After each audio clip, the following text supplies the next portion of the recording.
ಖಂಡಿತವಾಗಿಯೂ ಅಲ್ವೇ. ಈಗ ಛಲವಾದಿ ನಾರಾಯಣ ಸ್ವಾಮಿ ಇಲ್ಲ ಅಂದ ತಕ್ಷಣವೇ ಬಿ ಜೆ ಪಿಯನ್ನು ಬಾಗಿಲು ಮುಚ್ಚೋದಿಲ್ಲ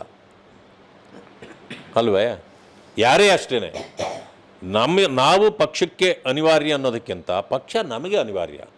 ಪಕ್ಷ ನಮ್ಮೆಲ್ಲರಿಗಿಂತ ದೊಡ್ಡದು. ಯಾವಾಗ ಪಕ್ಷಕ್ಕಿಂತ ನಾವೇ ದೊಡ್ಡವರು ಅಂತ ಹೋಗ್ತೀವೋ ಇಂಥ ವಿಪರ್ಯಾಸಗಳನ್ನು ಕೂಡ ನಾವು ಅನುಭವಿಸ್ಬೇಕಾಗತ್ತೆ.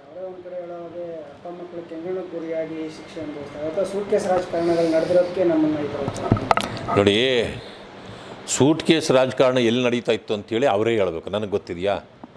ಅವರು ಹೇಳಿದವ್ರಿಗೆ ಇದು ನಮ್ಮ ಪಕ್ಷದಲ್ಲಿ ಇಂಥದ್ದೆಲ್ಲ ಇಲ್ಲ, ಇದು ಕಾಂಗ್ರೆಸ್ ಪಕ್ಷ ನೋಡಿ ಹೇಳ್ತಿರ್ಬೇಕು ಅವರು. ನಾನಿವತ್ತು ವಿರೋಧ ಪಕ್ಷದ ನಾಯಕ. ನಾನು ಮೊದಲು MLC ಆದೆ, ಯಾರೂ ನನ್ನ ಹತ್ರ ಅರ್ಧ ಕಾಫಿ ಟೀ ಕುಡ್ದಿಲ್ಲ. ವಿರೋಧ ಪಕ್ಷದ ನಾಯಕ ಆದೆ, ಒಂದು ಅರ್ಧ ಕಾಫಿ ಟೀ ಯಾರೂ ಕುಡ್ದಿಲ್ಲ. ನಾನು ಇಷ್ಟೊಂದು ಸ್ವಚ್ಛವಾಗಿದೆ ನನ್ನ ಪಾರ್ಟಿ ಅಂತ ಹೇಳ್ಕೊಳ್ಳಿಕ್ಕೆ ನನಗೆ ಖುಷಿ ಆಗುತ್ತೆ.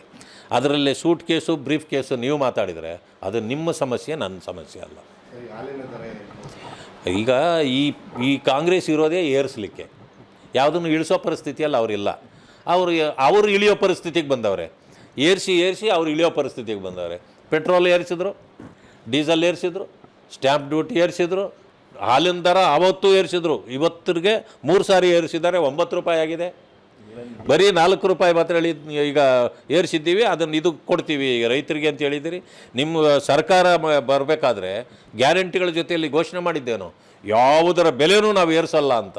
ಮತ್ತು ಯಾಕೆ ಏರಿಸ್ತಾ ಇದ್ದಾರೆ ಅಂದರೆ ಸರ್ಕಾರ ನಡೆಸಲಿಕ್ಕೆ ಅವರಿಂದ ಆಗ್ತಾಯಿಲ್ಲ. ಈಗ ದಲಿತರಿಗೆ ಬಹಳ ಧೋಖ ಮಾಡಿದ್ದಾರೆ, ಅನ್ಯಾಯ ಮಾಡಿದ್ದಾರೆ, ಮೋಸ ಮಾಡಿದ್ದಾರೆ. 39,000 ಕೋಟಿ ಅವ್ರಿಗಾಗಿ ಇಟ್ಟಿದ್ದ ಮೀಸಲು ಹಣವನ್ನು ತಿಂದಾಕಿದ್ದಾರೆ. ಗ್ಯಾರಂಟಿ ನಿಮಗೆ ಕೊಡ್ತೀವಿ ಅಂದರು, ಗ್ಯಾರಂಟಿ ಕೊಡಲೇ ಇಲ್ಲ. ದಲಿತರ ಹಣ ದಲಿತರಿಗೆ ಕೊಟ್ಟರೆ ಗ್ಯಾರಂಟಿ ಅಲ್ಲ. ಎಲ್ಲರಿಗೂ ಗ್ಯಾರಂಟಿ ಹಣ ಕೊಡ್ತೀವಿ, ಅವ್ರಿಗೆ ಯಾಕೆ ವಂಚನೆ ಮಾಡಿದರೆ ಕೊಡ್ತೀರಾ? ವಂಚಕರ ಸಂತೆ ಇದು. ಕಾಂಗ್ರೆಸ್ ಅಂದ್ರೇ ವಂಚಕರ ಸಂತೆ ಇದ್ದಂಗಿದು. ಈ ಸಂತೆ ವ್ಯಾಪಾರ ನಡೀತಾ ಇದೆ ಅಷ್ಟೇ.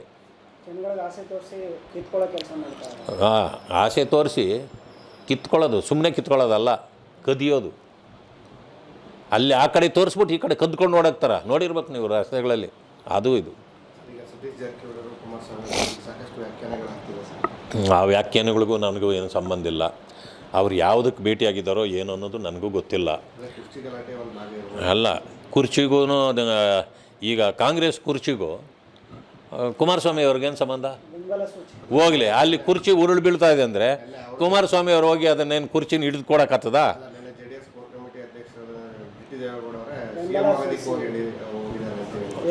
ಅವ್ರು ಕೋರ್ ಕಮಿಟಿಯಲ್ಲಿ ಇದ್ದಾರಾ ಏನೋ ನನಗೆ ಗೊತ್ತಿಲ್ಲ.